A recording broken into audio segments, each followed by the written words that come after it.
Well, hello everyone! Welcome back to Spirit of Justice.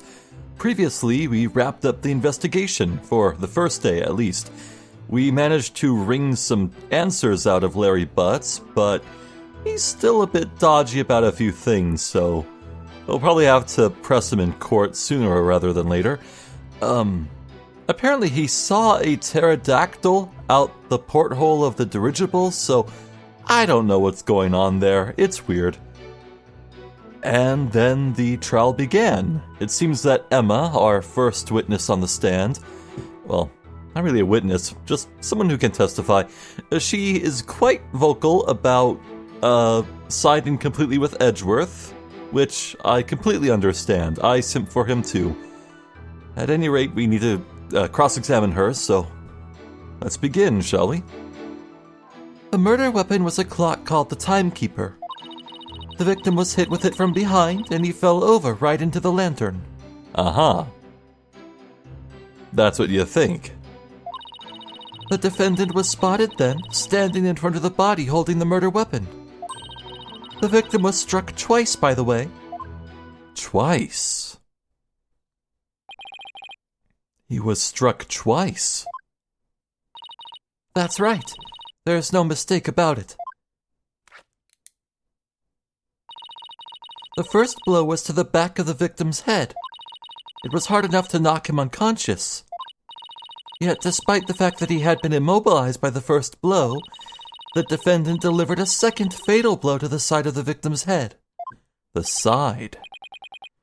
Which means what exactly?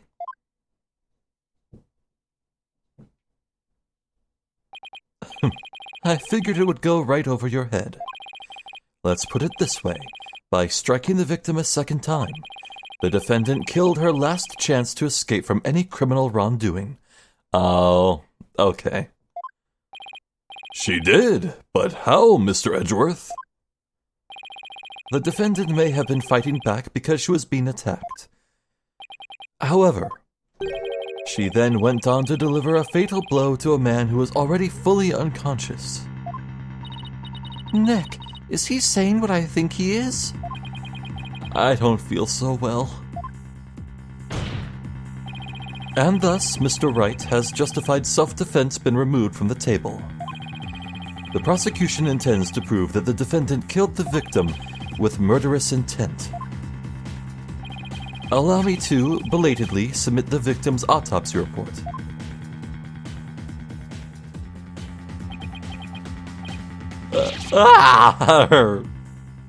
So that's why he was acting all smug. Well, more smug than usual. It's fine, right? It's not like we were going to plead self-defense anyway, right?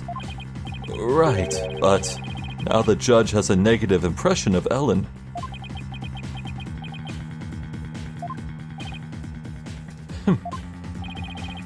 May not get to prosecute much anymore, but he definitely hasn't lost his touch.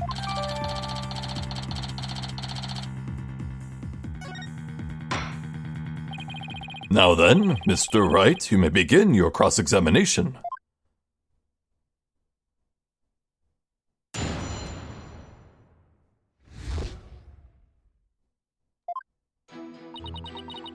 The murder weapon was a clock called the Timekeeper. Hold it!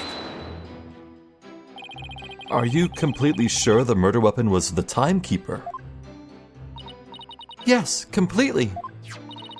The shape of the injury on the victim's head matches up with that of the Timekeeper.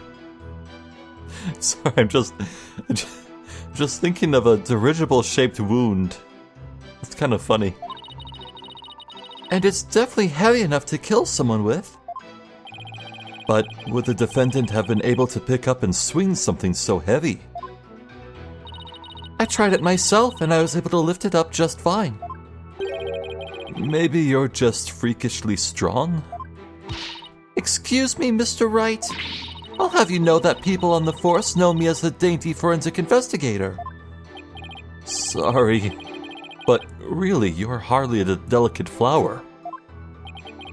Mr. Wright, this is a court of law. Save your antics for after the trial if you know how. Yes, sir. It won't happen again, sir. Huh. Moving on. The victim was hit with it from behind, and he fell over, right into the lantern. Hold it! The defendant was fighting back against the victim, right? If so, wouldn't she have hit him from the front and not from behind? The victim must have tried to run once Miss Wyatt started fighting back. That's probably when he got hit from behind. I see. Thus the blow to the back of his head. The defendant must have looked awfully scary when she was brandishing that clock. I don't know about that. Regardless of how scary Ellen looked, the victim was definitely hit from behind. May I go on? Yes, of course, please do. The defendant was spotted then, standing in front of the body holding the murder weapon. Hold it! But that's only because she was so panicked when she found the body that she tried to use the timekeeper to go back in time. Objection! Mr. Wright, do you have any idea how absurd you sound? But Miss Wyatt really believed she could travel through time with that clock. You really should have come up with a more credible story, you know. Yes, I agree. Me three, but it's all I've got to go on. Anyway, under the circumstances, the only conclusion we can draw is that the defendant killed the victim. The victim was struck twice, by the way. Hold it! Miss Wyatt must have had a chance to escape after she struck the victim the first time. So why would she stick around and hit him with such a heavy object again? Well, about that. Allow me to explain. Why did she strike him again indeed? To finish off the victim, of course. This very act clearly shows that she had every intention of killing Mr. Gloomsbury. Urgh. But Miss Wyatt would never do a thing like that. Then let's see some evidence that disproves my theory. Oh, are you going to just stand there and take that from him, Nick? I can't refute his claim head on, so I'll have to approach it from a different angle. Well, looks like we won't be going anywhere until we can refute Edgeworth's claim. This is so exciting! We haven't taken on Mr. Edgeworth in ages. Yeah. Okay, Nick, now go get him. No need to rush me, Maya. Alright, I'd better start by comparing Emma's testimony with the evidence we have, and look for any glaring inconsistencies. Well, I went over this, but yeah, the, fell over right into the lantern. I talked about this, but the rubble on top of him kind of makes me want to say that he didn't crash through it. But maybe there's something else that's more obvious.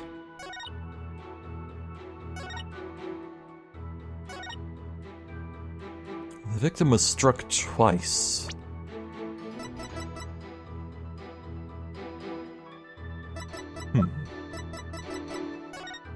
Time of death, 10 p.m. to 1 a.m. That's pretty large range. Cause of death, cerebral hemorrhage from a strong blow to the head. One contusion was found on the back of the head and one on the side. The blows were caused by the same weapon.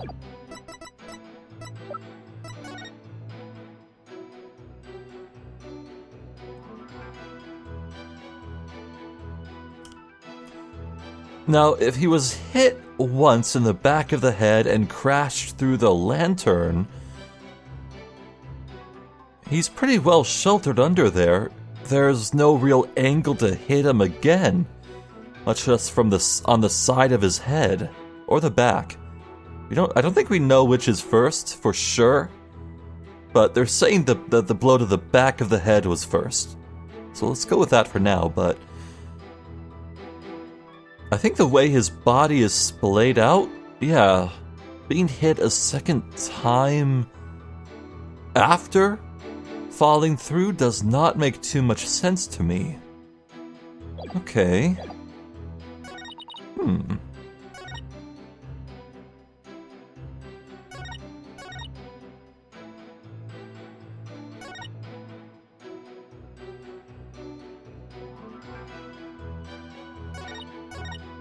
Well, Emma's testimony doesn't really give me a clear through line to that train of thought. Do I show the crime scene photo, the photo of the body on this statement to disprove that he didn't fall through the lantern? Or do I show the crime scene photo on this statement to show that it's improbable he could be hit a second time? In the way that the court is currently assuming, I mean.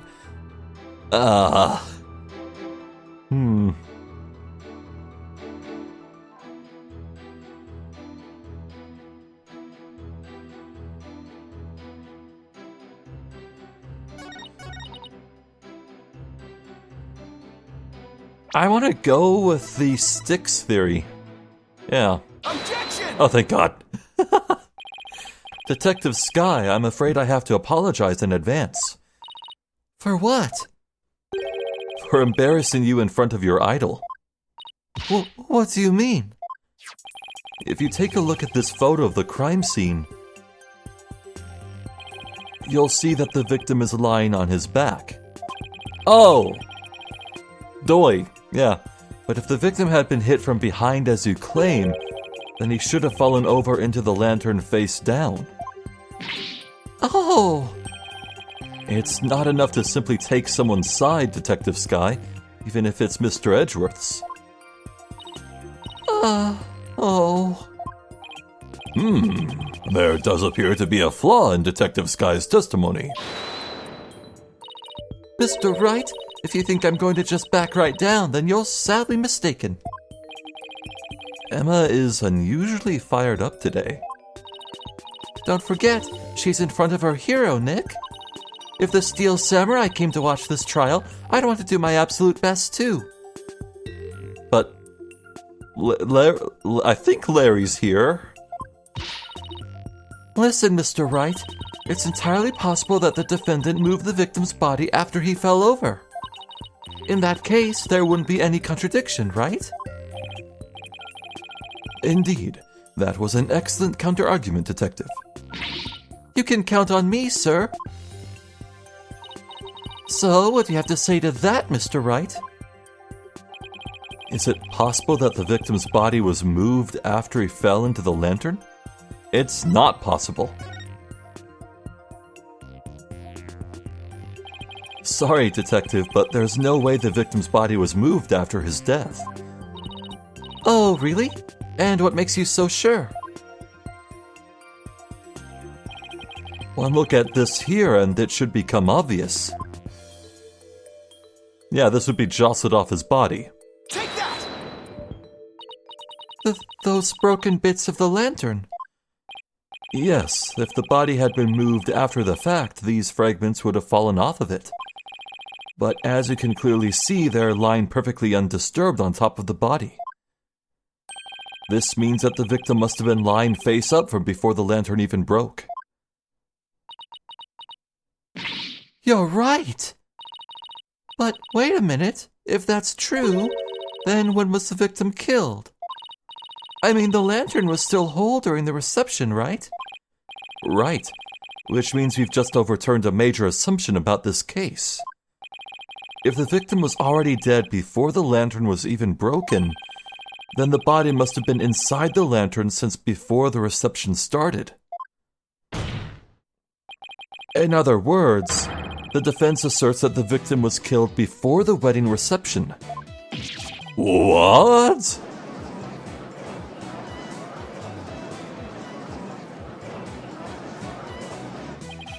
In short, when Miss Wyatt was seen standing in front of the body after the reception, it wasn't the moment just after the murder was committed. It was the moment she happened to discover the body, just as Miss Wyatt claims. Oh! Objection! Whether the act was committed before or after the reception is entirely inconsequential. After all, it was the defendant who prepared the reception hall for the event in question. Therefore, when the murder occurred changes nothing with regard to her guilt.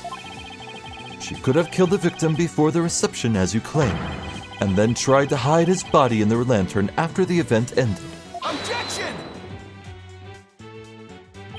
Sorry, but that doesn't make any sense. I mean, where would the body have been hidden during the reception in your scenario? That's... Even you have to admit it, Mr. Edgeworth, that this has opened up a new possibility. Do explain, Mr. Wright. Well, if Miss Wyatt didn't commit the crime in the reception hall, then that means someone somewhere put the victim's body into the lantern. I suppose that makes sense. A dead body couldn't have put itself in there. Exactly, Your Honor. In other words, if the murder actually occurred before the reception, it opens up the possibility that... the defendant didn't do it?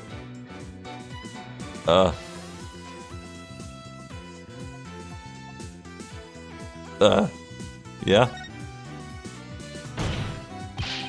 The defendant didn't commit this murder. It's a possibility. Objection! Oh, for heaven's sake. Even if the murder was committed before the reception, that alone doesn't erase the suspicion against the defendant. It seems that was too ridiculous of a leap backwards for Mr. Edgeworth, Mr. Wright. I suggest you look before you leap and think before you speak. I guess I got ahead of myself on that one. Fine. It's too ballsy. He was killed... Yeah, he was killed some other way. Well, no. The indents in the wound match the Thinker statue, so... a Thinker statue? No. Force of habit. He was killed somewhere else.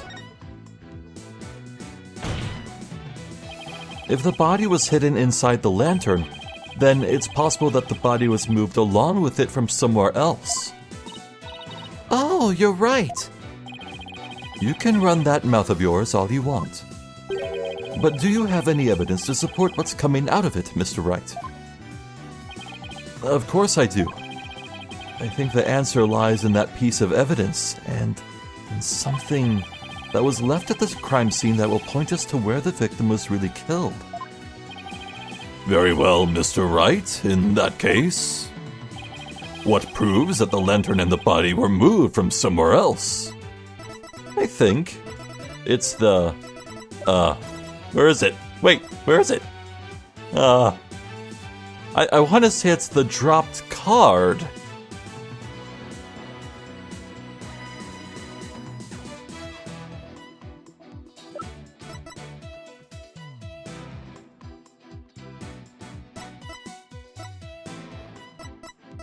Huh. Maybe it's a photo of the hold, then. Yeah, this makes sense to me. Maybe the body is right there in frame, hidden inside that lantern at this very moment. Yeah. After all, that would actually explain the flower petals a little bit. Yeah, we could tie it to that. Take that! Huh? Oh, this proves that the murder took place somewhere other than the reception hall. Boy, I'm off my game today. I'm afraid I can't say that I follow. That piece of evidence won't help you make your point, Nick. Yet another pointless piece of evidence from a senseless attorney. That's mean. You're not invited anymore. Wah. Fine, so this piece wasn't convincing enough. There must be something else that would be easier for the judge to understand.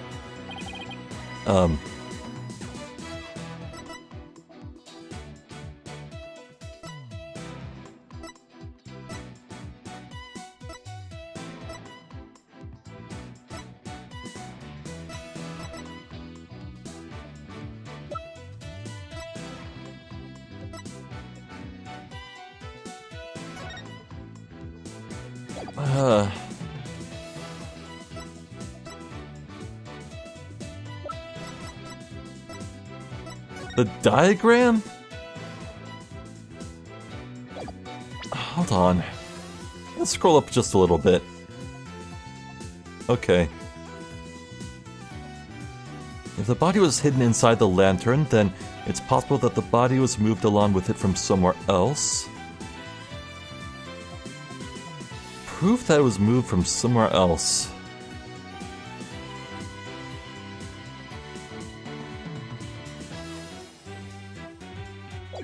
Proof that the lantern was moved to the reception hall from somewhere else. I mean,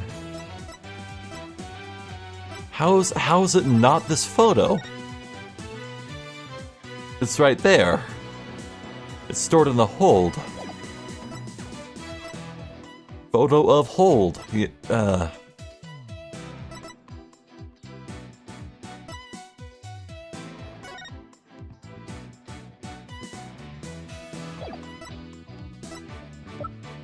Really?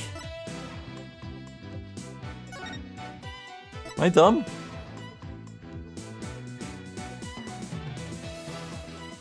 Ah, the petals were from flowers not found inside the reception hall. That, okay. Take that! The photo of the victim again? Yes. I'd like the court to focus on this thing right here. Oop. Take that! Flower petals, Mr. Wright?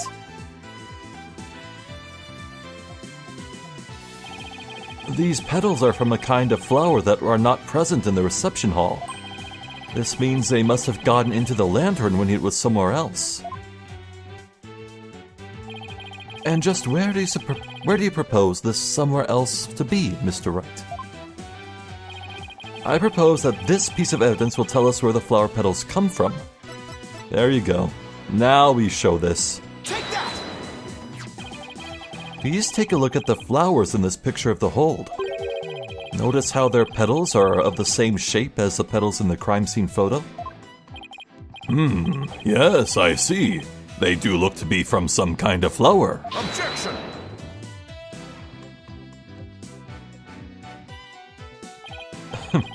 Is that really all you've got? A flower is a flower is a flower. They're all the same. I would hardly call what you presented compelling evidence. I'm afraid I couldn't disagree with you more, Mr. Edgeworth. I gave a flower of this type to my lovely wife once when we were young, so I can assure you that this is very meaningful and compelling evidence indeed. The soundness of my judgment in this matter is backed by nothing less than pure love. But Your Honor... Let it go, Mr. Edgeworth. It's clear you don't know much about flowers. It's not like you have anyone you'd actually give any to, after all. Burn! But maybe you should study up on them, just in case the opportunity presents itself. Ugh. This from the man who only knows the names of 3 types of flowers?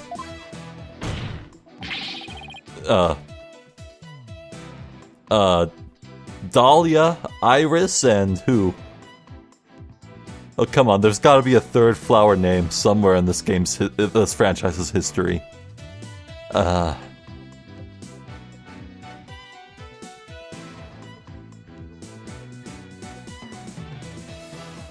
Drawing a blank? That's hardly relevant to the case at hand. The defense asserts that it's highly probable that the victim was killed in the hold. If the body was then placed in the lantern and moved to the reception hall for some reason,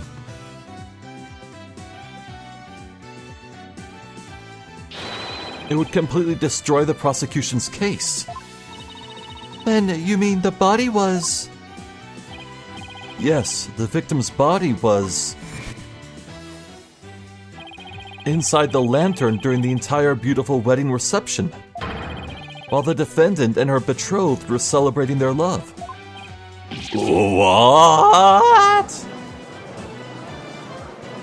One of these long whats is going to be the last one I ever do for Ace Attorney. That's sad. until the next game comes out. Your smooth talk might work on his honor, but it won't work on me. What are you talking about now? Take another look at all of the evidence and you'll soon see what I mean.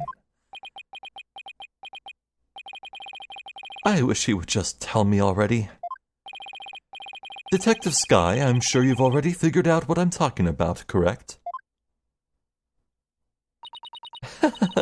Of course, sir. Mr. Wright is the only one here who hasn't. Why don't you leave this to me, Mr. Edgeworth? Very well. Let's see what you can do. Detective Sky, please give your testimony to this court.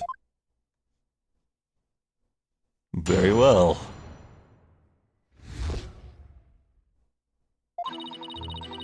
The victim could not have been killed before the reception. The autopsy report states that the estimated time of death was after the reception. And that estimated time of death is correct. There is no way it could be wrong. Uh-huh. That's flimsy. It's clear Mr. Gloomsbury was killed after the reception, and that completely contradicts your claim. Huh. I guess so. Tell me you took at least a cursory glance at the autopsy report, Mr. Wright. It appears you've grown rusty since our last outing. Might I suggest you go back and brush up on the basics? Sure, though I must say you're as cocky as ever, Mr. Edgeworth. I beg your pardon. What are you trying to say, Mr. Wright? I'm just saying that I'll go back to basics if that's what Mr. Edgeworth wants. I'll prove how badly he's underestimated me with a good old-fashioned cross-examination. Very well, let's see you put your money where your mouth is, Mr. Wright.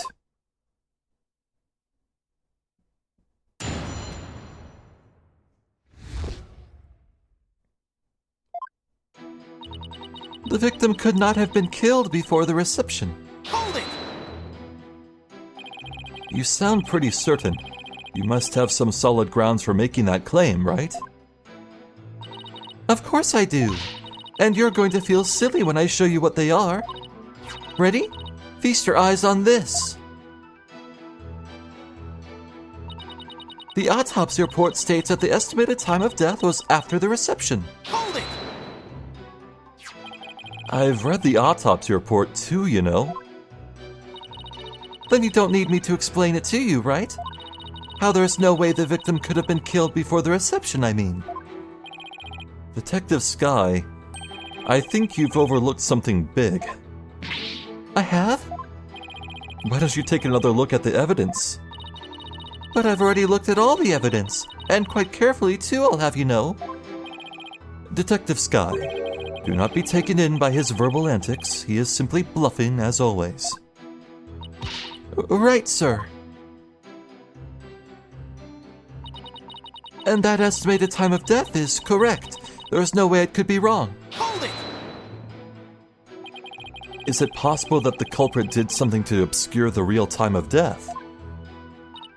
No, not in this case. There was no snow or anything to keep the body from decomposing. And there's no fridge on that airship big enough to fit a body into. So you've already checked into that, I see. It all comes down to the estimated time of death, doesn't it? Couldn't the killer mess with the victim's time of death by keeping the body on ice? Yeah, if they had the means to. The prosecution is treating the estimated time of death as an absolute. But is it really? I take it you don't think it is, huh, Nick? In that case, we're going to have to find a way to convince them otherwise. Yeah, there's gotta be a way somehow. Okay, time to carefully look at everything, because I don't know.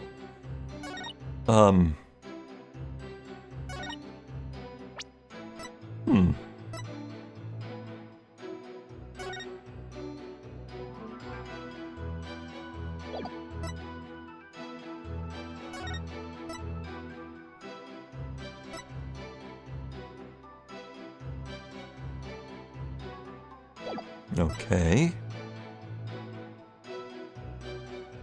You know, that's good to remember. After the ceremony out on the Vista deck, Sprocket Aviation's majestic Pegamoo mascots will light up the happy couple from both sides of the sweetheart table. After the ceremony on the Vista deck. Good to know.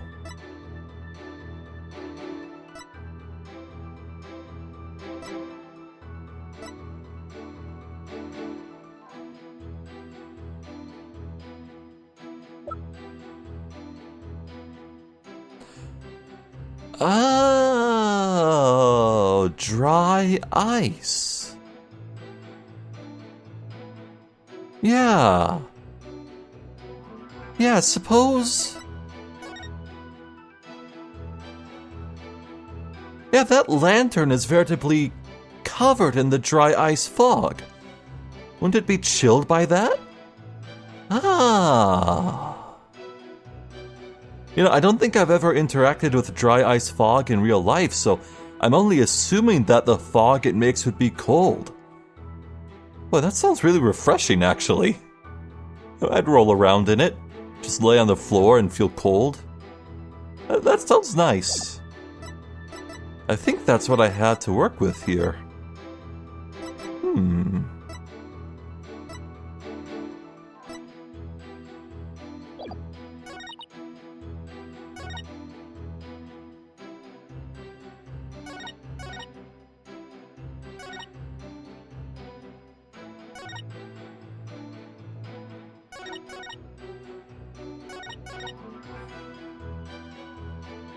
Alright, so I think the most direct rebuttal here is countering the estimated time of death.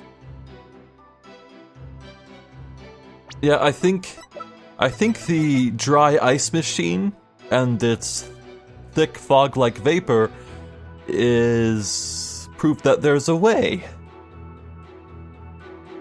I hope. Objection! Oh, thank God.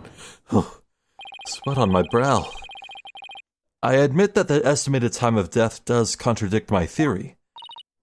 Finally, and that means your theory that the victim was killed before the reception is still entirely plausible. Huh? What makes you think that? The killer could have falsified the time of death by using a certain item in the reception hall. Please take a look at this. And what is that contraption, Mr. Wright? It's a fog machine, Your Honor, used to create a special romantic atmosphere in the hall. And this machine could have been used to falsify the time of death? Yes, Your Honor, because this machine uses dry ice to perform its magic. Dry ice? Oh yes, the super cold stuff commonly used to make theatrical fog, right? I see. So your claim is that this dry ice was used to keep the body cold? Oh, in that case, I guess the victim could have been killed before the reception.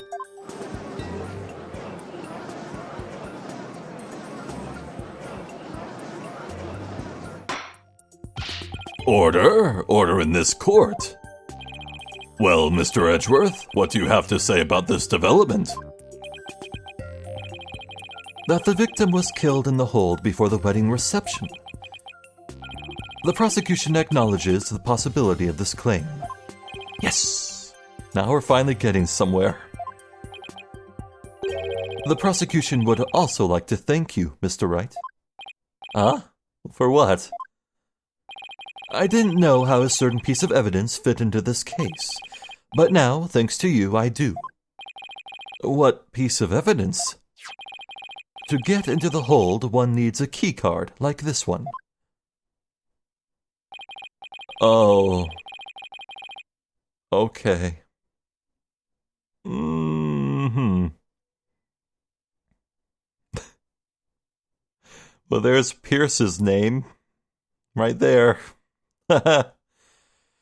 And here we have a record of those who enter the hold with such key cards.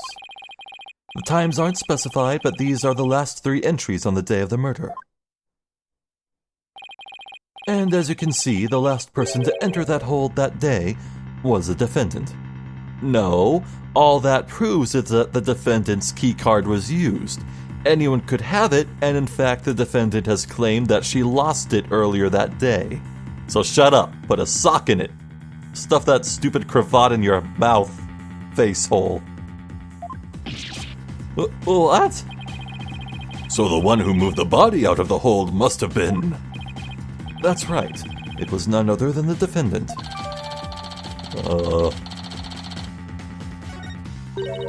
Hey, Nick, take a look at this entry record. There are a couple of other names on here besides Ellen's.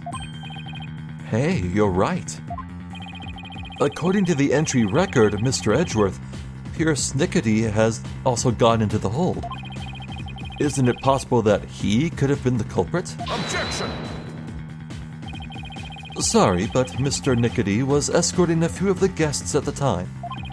I'm sure they would be happy to testify to that fact if you'd like. Think me cocky all you'd like, Mr. Wright, but my confidence is rarely misplaced.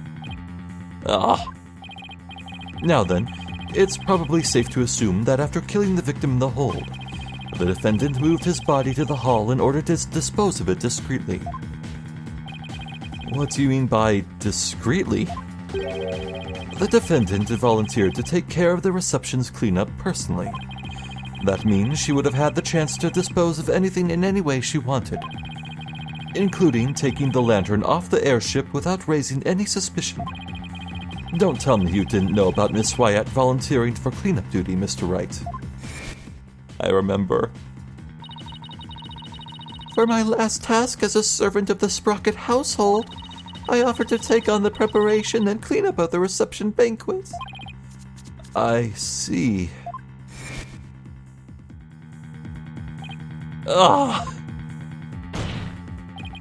Look at you, sweating buckets like a rookie, even after all these years. Nevertheless, thank you for proving that the only person who could have killed the victim in the hold is Ellen Wyatt. Nog! Great job, Phoenix. Now we're back to square one.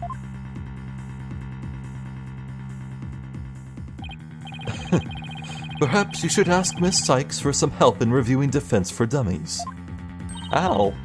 Way to go, sir. You've got Mr. Wright in a cold sweat. I wonder if maybe the promise of seeing that miserable look on his face is what brought me back to court today.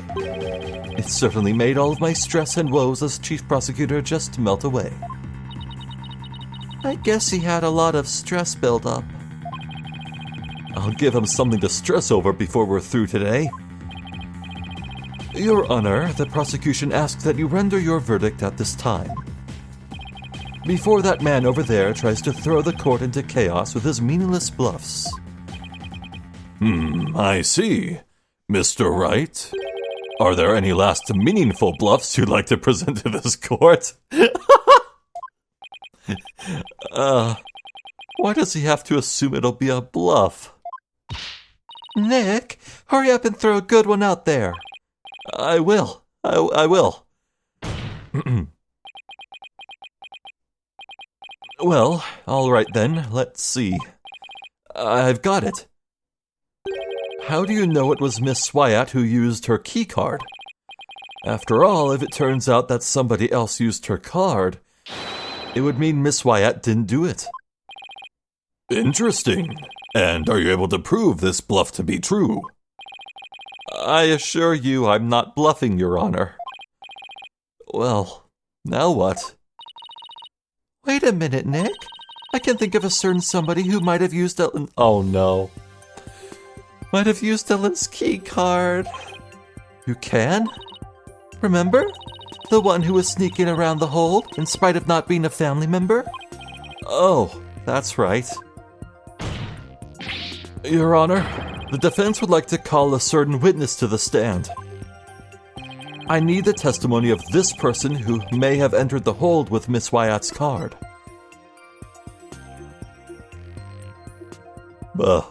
Take that! That's your witness?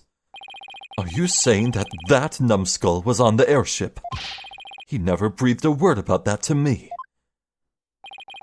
That's not surprising because Mr. Nickety told him to keep quiet about it.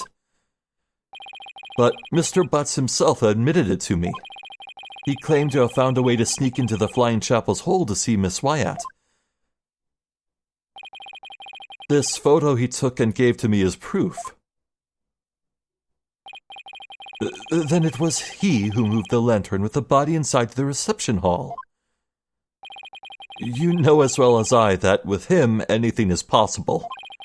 And this is one possibility we should definitely look into. I can't believe this. What in the world is he doing mixed up in this? Come on, Mr. Edgeworth. Remember what we've been saying since elementary school? When something smells, it's usually the butts. Exactly. That Larry. He'll pay for this. Well, if you want to extract your payment now, he's right up there in the gallery. Yikes! Bailiff, seize the witness before he makes a run for it. No, why does this stuff always happen to me? Sorry, Larry, but you brought this on yourself. Let us break for a 15-minute recess. I ask that both sides prepare for the next witness's testimony during this time. I call dibs on the tire swing. Bailiff, give me a push.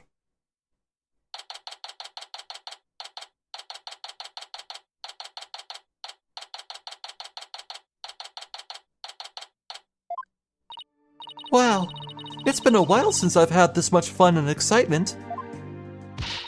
A face-off against Mr. Edgeworth, a harrowing tightrope rock for the defense. Oh, I'm exhausted already. Boss? Athena? Yeah! I'm here for moral support. Athena, are you all done practicing for Trucy's magic show?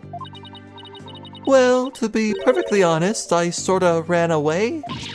Well, that's because she was putting my life in danger, I tell you. I see. I think I'll need to have a one-on-one with her. You're really athletic and fit, Athena, so Trucy probably thinks she can run you ragged. That may be true, which is why not even Trucy can keep up with me when I run at full speed. Ha! Looks like you spoke too soon, Athena. Never underestimate the resourcefulness of a great magician. Huh? Magical girl Trucy Wright is on the scene. No! Now, Athena, it's time to practice human combustion magic. Go on, douse yourself in this gasoline. But don't worry, it's a magic trick after all, so it's perfectly safe. Run away! Hey you, you're not getting off that easily. Godspeed, Athena. Godspeed. May Hermes bless you. They get along so well, don't they? It reminds me of the good old days. You, me, and Pearlie. Oh, and Detective Gumshoe, can't forget him. Nope. Can't forget Detective Gumshoe. We had all kinds of fun at the crime scenes back then, remember? Leaving me to do all the serious investigating, as I recall. Court will soon be back in session, Mr. Wright. Right, thank you. So Larry's the next witness, right? I can't wait to see what happens. Sadly, I can already imagine it.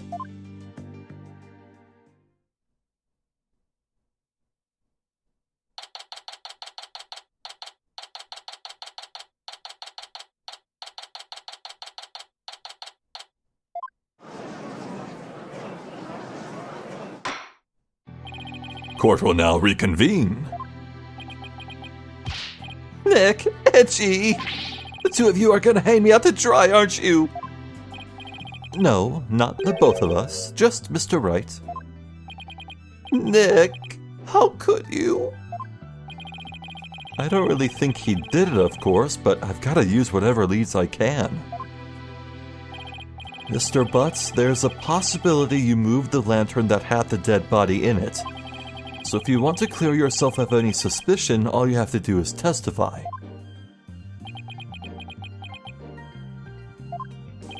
Now then, your testimony please, witness.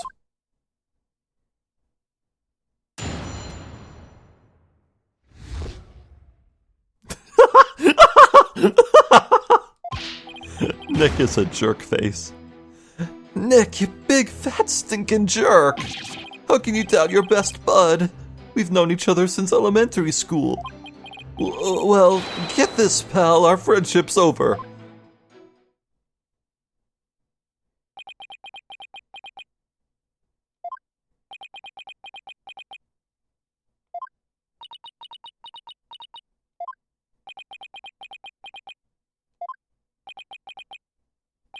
Well, go ahead, Mr. Wright. He's all yours. Why me? You're the one who called him to the stand, so he's your responsibility. Thanks, old chum. Can't any of you show me a little respect? Even just a shred? You may cross-examine the witness, Mr. Wright. I would if there were any testimony to cross-examine.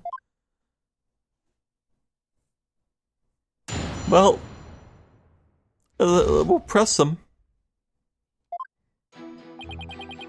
Nick, you big fat stinking jerk! Hold it!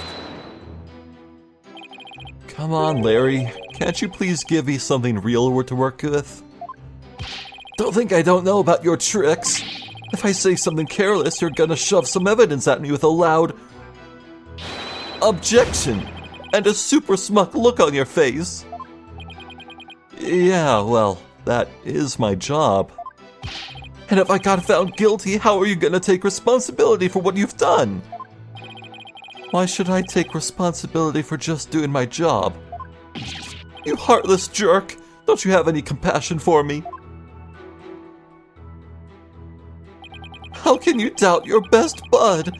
We've known each other since elementary school. Hold it! I'm sorry, Mr. Butts, but if it wasn't Miss Wyatt that entered the hold with that card, then you're the most likely suspect. Heck, are you seriously doubting the innocence of your old childhood friend? Well, technically yes, but it isn't personal, I assure you. Oh, a true friend would believe in me no matter what. Can't you see my tears? Don't they mean anything to you? Nick? Nick? You don't really think you can cry your way out of this, do you? Okay, fine. In that case... Well, get this, pal. Our friendship's over. Hold it! Larry, listen to me. Shut up. I'm not talking to you anymore. This is getting us nowhere. Come off it, Larry. If you don't quit fooling around and start testifying, Miss Wyatt will be found guilty. For real? If no new information comes out of this cross-examination, then yes, Mr. Butts, for real. Not that I would have a problem with that myself.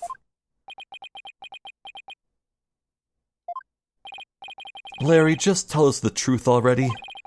Did you or didn't you go into the hold and move a lantern up to the reception hall?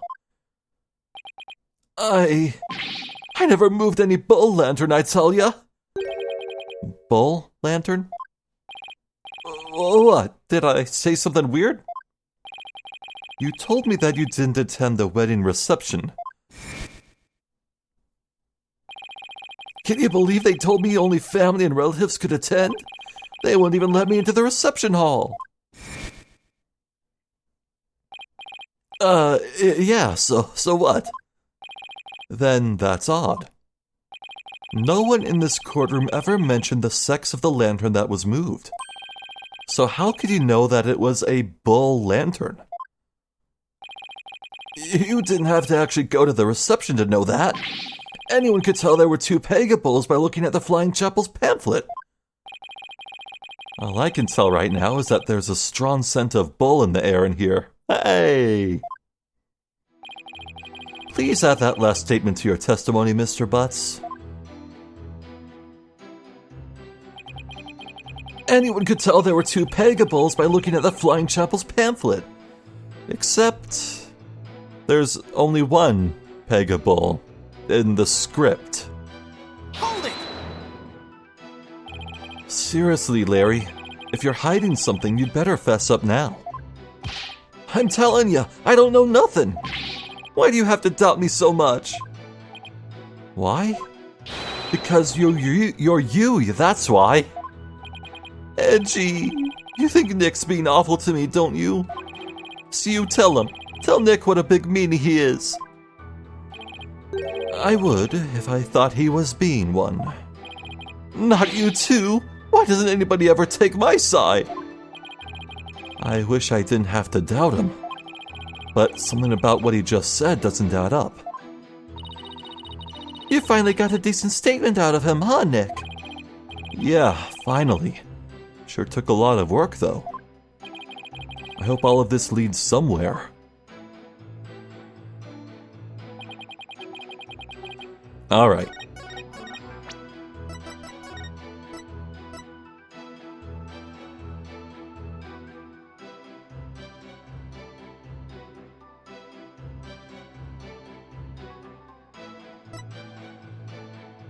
Yeah, the pamphlet says peg a cow and peg a bull. Right there. Objection! I want you to take a look at this, Mr. Butts. Because unfortunately for you, the pamphlet clearly shows a peg a cow and a peg a bull in their example diagram of the reception hall. Huh? But on that day, instead of putting the peg a cow and peg a bull out for the bride and groom, there were two male peg-a-bulls on display. Yet somehow you knew there were two peg-a-bulls in the reception hall that day. There was only one way you'd know something like that, Larry. It was you who moved the peg-a-bull to the reception hall, wasn't it? Ah! No. Larry, you didn't. Mr. Butts, did you move the lantern containing the victim's body to the reception hall? That's what it looks like. What?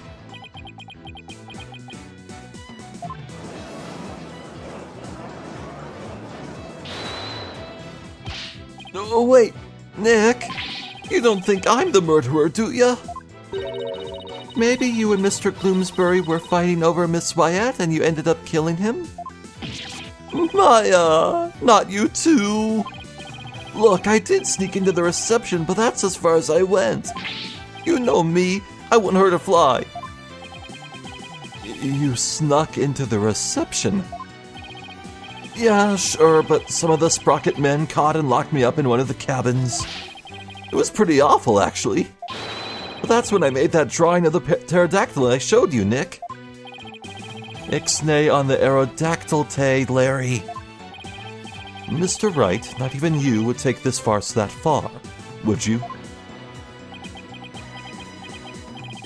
We are talking about Larry. What do? I accuse Larry of being the true culprit? Ugh. This one's actually hard.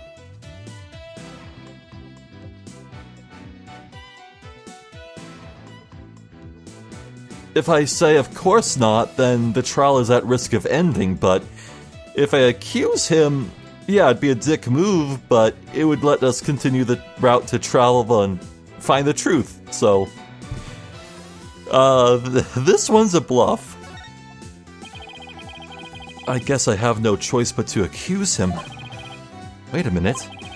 But Larry didn't have any reason to kill Bloomsbury. Oh, okay. No, you're right, Mr. Edgeworth. Mr. Butts didn't have a reason to kill Mr. Bloomsbury. He might have had an imaginary reason to kill Soren Sprocket, sure, but not Mr. Bloomsbury.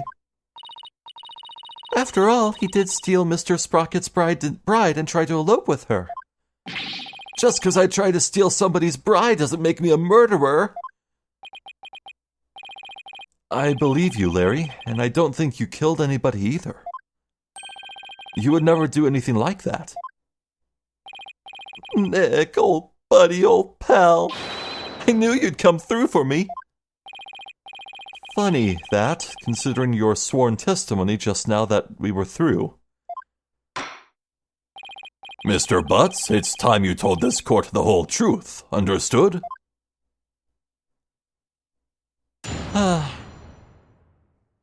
Well, another good place to end. Huh.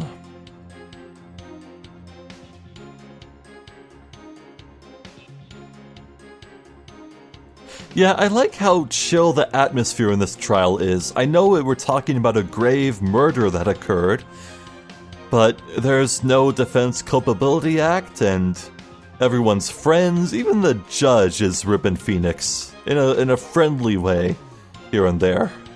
I mean, when I'm not getting the wrong statements and evidence and he's penalizing me, but you know what I mean.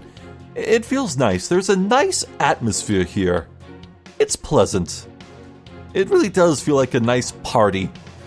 Good old nostalgic get-together. And speaking of a get-together, yeah, all these characters, it's pretty incredible that after all these years, the characters, they still feel so authentic to themselves.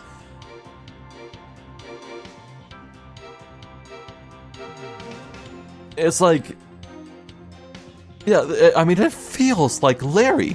Ace Attorney 1 was written in 2001, I think. Game Boy Advance game.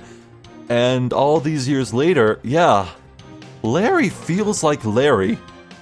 I mean, I guess I was just earlier complaining that I feel like Maya regressed a bit from how she was in the base game, but I think that's kind of the point of this DLC.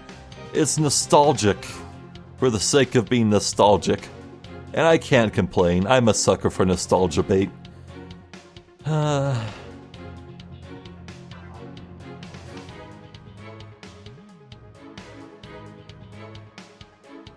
Yeah, so I still think Pierce is the most suspicious man of the lot, but hopefully Larry's testimony here is finally going to give me something constructive to work with. I guess we'll see.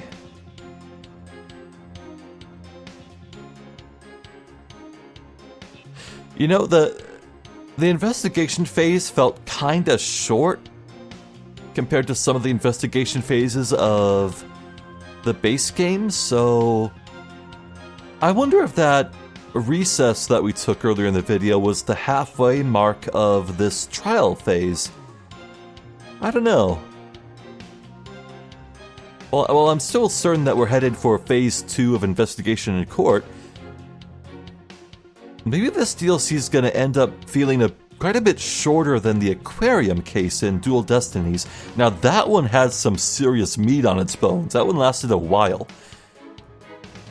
I don't know, I'd be quite fine with a shorter case, though. Of course, the shorter this is, the sooner I have to say goodbye. No, don't leave. Draw this out, please. Can we get Kirkus Alba out of jail just for a bit? Can we bring him back in? That way this will last forever. Yeah? No? Okay. I'm Zephyr the Jester. This has been more Spirit of Justice. Thank you for watching. Hopefully I'll catch you next time. So until then, please take care.